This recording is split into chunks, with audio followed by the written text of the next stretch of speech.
हाँ विक्रांत, नीतू घर के बाहर गई थी, थोड़ी देर पहले ही वापस आई है।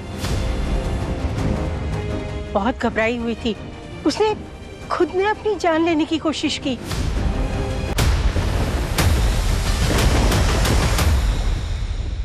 मैं जानती हूँ कि तुम्हें अभी भी मुझ पर भरोसा नहीं है ना?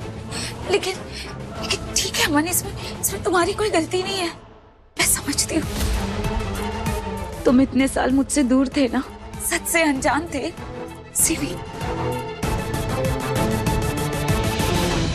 लेकिन धैर्य तो सच से अनजान नहीं था ना, वो तो सब जानता है, उसे सब पता है।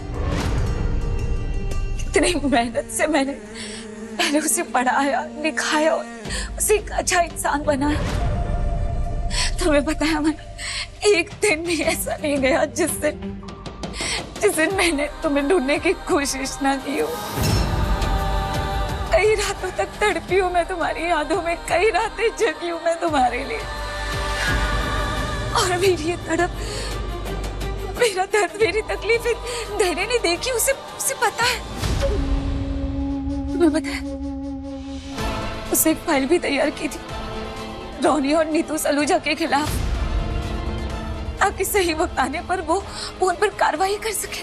लेकिन जब वक्त आया तो वो तो बदल ही गया। पता नहीं क्यों, धैर्य ऐसा नहीं था, वो अचानक से बदल गया। और ये बदलाव उसमें जब से मन्नत से मिला है ना, उसके बाद से आया। अपनी माँ से ज्यादा वो मन्नत पर भरोसा करता है।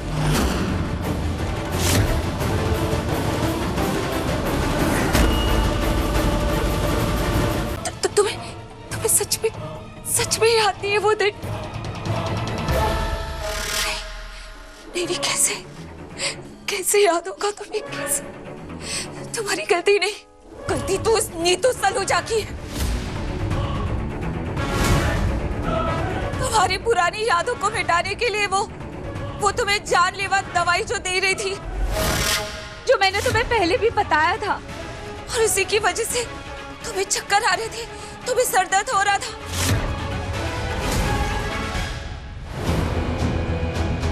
ये नींबू पानी।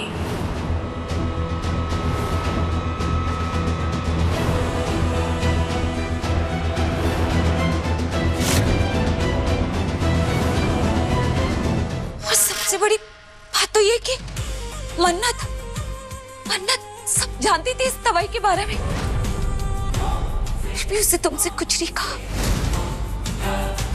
क्यों? प्यार करती है ना तुमसे, तुम भी प्यार करते हो ना, भरोसा करती है ना तुम पर, लेकिन फिर भी उसे कुछ नहीं बताया तुम्हें। अंधी हो गई है क्या? आंख मूंद कर चलती है, जूस गिरा दिया। सॉरी मैम, वो एक्चुअली मैं ये ट्रे वापस लेने आई थी, वो गलती से।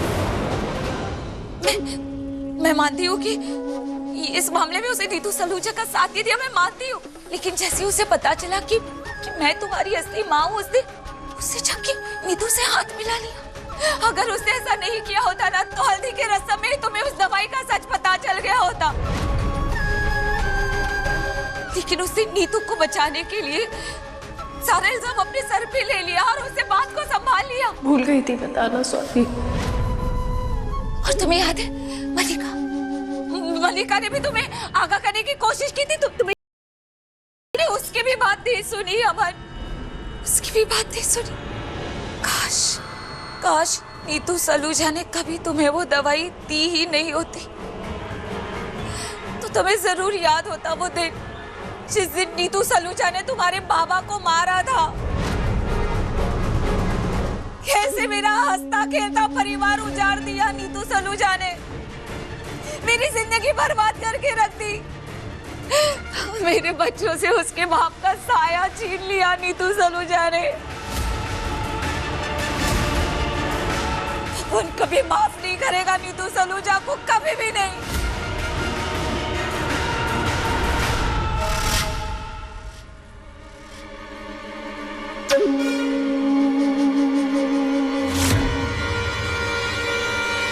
गगन जी, मैंने मेरी मन्नत को इस तरह कभी टूटते हुए नहीं देखा। आप तो जानते हैं ना कितनी हिम्मत वाली है वो। लेकिन अब मुझे हिम्मत रखनी होगी। मुझे भरोसा करना होगा कि मेरी मन्नत सबूत लेकर जरूर आएगी। जरूर आएगी श्रुति जी, सब ठीक हो जाएगा। लेकिन मलिका ने जो आज किया ठीक नहीं किया। मैडम जी, मैडम जी, मैडम जी, हाँ मुझे अभी अभी घर से फोन आया है। मेरी अम्मी की तबीयत बिल्कुल ठीक नहीं है, मुझे तो उनसे मिलने जाना पड़ेगा। मैडम जी, मुझे तो ये भी समझ नहीं आ रहा कि बेबी को लेके जाऊं कि छोड़ के जाऊं। क्या करूं मैडम जी? जाऊं? हाँ जाओ। शुक्रिया शुक्रिया। मैडम जी, वो आपसे पूछना था, छुट्टी का पैसा तो नहीं कटेगा ना मैडम जी? नहीं कटेगा, कुछ पैसे लेकर भी जाना। हाँ, शुक्रिया मैडम जी, आप बहुत अच्छी है मैडम जी। शुक्रिया शुक्रिया भाईजान, शुक्रिया।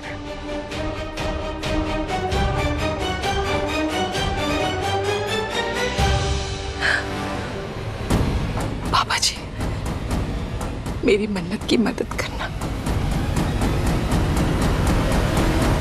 कुछ नहीं होगा, आप बिल्कुल टेंशन मत लीजिए। मैं पुलिस को इन्फॉर्म कर देता हूँ, वो लोग भी उनको देखेंगे। और पैनिक करने से पहले ना आप एक बार उनको फोन कीजिए, क्या पता वो फोन उठा ले और हमें पता चल जाए वो कहाँ पर है ना। हाँ हाँ, मैं उसे कॉल लगाता हूँ।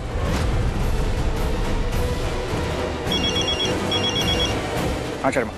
सर, मैं हवलदार गोविंद बोल रहा हूँ। सर, आपकी माँ विशाखा जी का एक्सीडेंट हो गया है।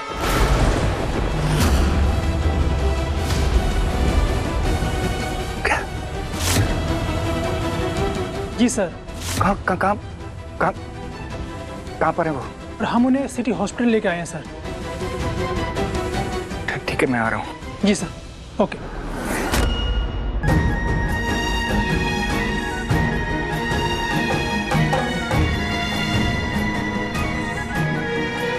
यहाँ सब लोग पहले ही बहुत परेशान हैं, इन्हें बताना ठीक नहीं होगा। मैं हॉस्पिटल जाके खुद देखता हूँ क्या हुआ।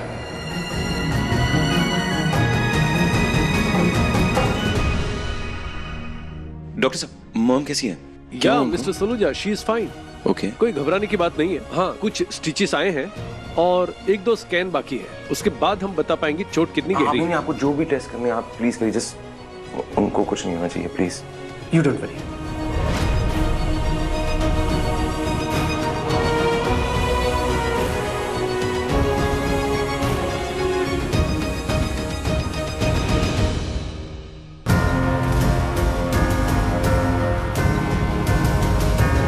जैन सर। हाँ जैन। हाँ सर, मैंने आपको कॉल किया था। आपकी माँ का ट्रीटमेंट अंदर चल रहा है सर। हमने रिपोर्ट तैयार कर दी है। हाँ, जैसे इनका बयान आता है हम आगे कार्रवाई शुरू कर देंगे सर। क्या हुआ था? कोई गवाह? मैं हूँ गवाह।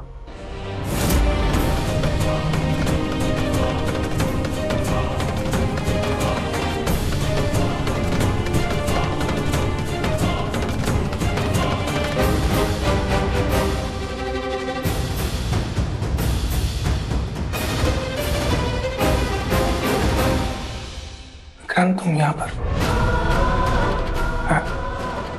एक्सीडेंट तेरी आंखों के सामने हुआ? इसने एक्सीडेंट किया, तूने उसका चेहरा देखा, गाड़ी का नंबर, कुछ भी देखा?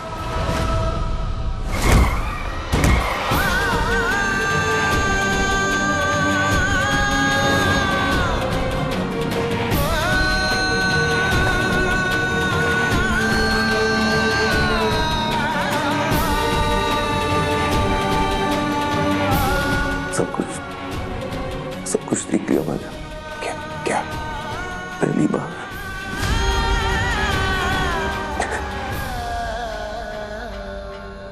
पहली बार।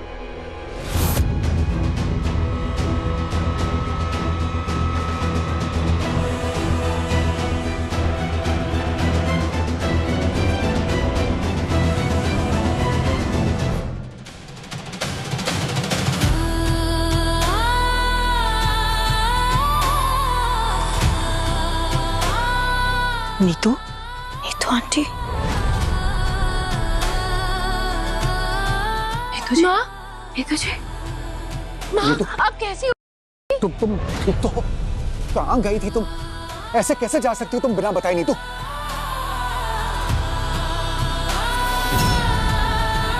तू बोला, कुछ तो बोलो। बोलिए ना।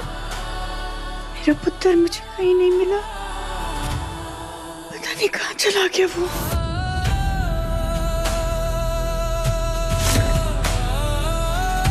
मैंने छेड़ के चला गया,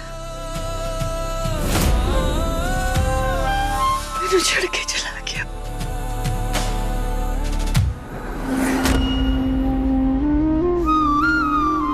रोनी, नीतू को क्या हो गया है?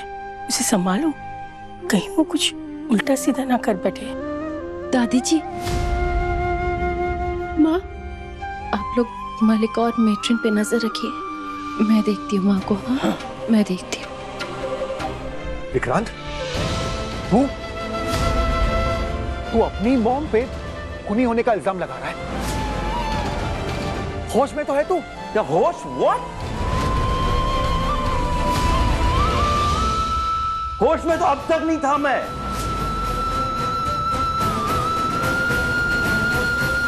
अब सबके प्यार के नशे में अंधा हो गया था। And all thanks to your wife। अगर उन्होंने वो एक्सीडेंट मेरे सामने नहीं किया होता ना, मैं जिंदगी में मानता नहीं कि वो ये एक्सीडेंट करेंगी।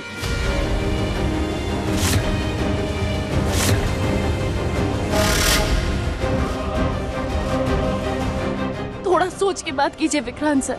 ना उनको पड़ता है जो सच छुपाने की कोशिश करते, मैं सच सामने लाने की कोशिश कर रहा हूं। जैसे अब तुमने किया, आंखों देखा सच मैं लाऊंगा सामने। सच्चाई ये है कि पहले उन्होंने मेरे बाबा को मारा, फिर अब मेरी मां को मारने की कोशिश कर रही है ये।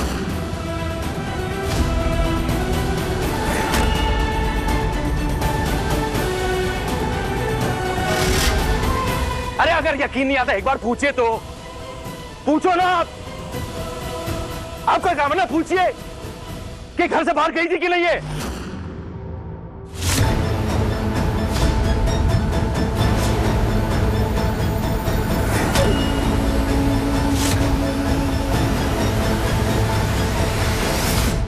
हाँ विक्रांत, नीतू घर के बाहर गई थी, थोड़ी देर पहले ही वापस आई है। बहुत घबराई हुई थी, उसने खुद ने अपनी जान लेने की कोशिश की।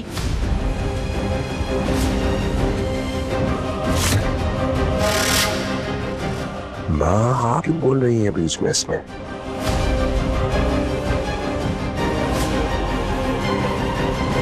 डैड, आप क्यों डांट रहे हैं दादी को? हाँ, जो एक्चुअल में हुआ था वो दादी तो वही बता रही है ना। प्लीज चुप हो जाओ। ये क्या, क्यों चुप हो? वो सच बोल रही है, दादी सच बोल रही है। और इस बात से साबित होता है कि मैं बेबुनियाद इल्जाम नहीं लगा रहा हूं।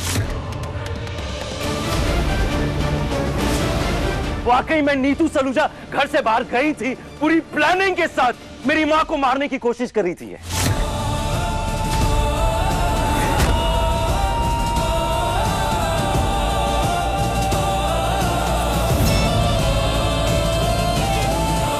करिए ना अपना काम, करिए ना, करिए इंक्वायरी।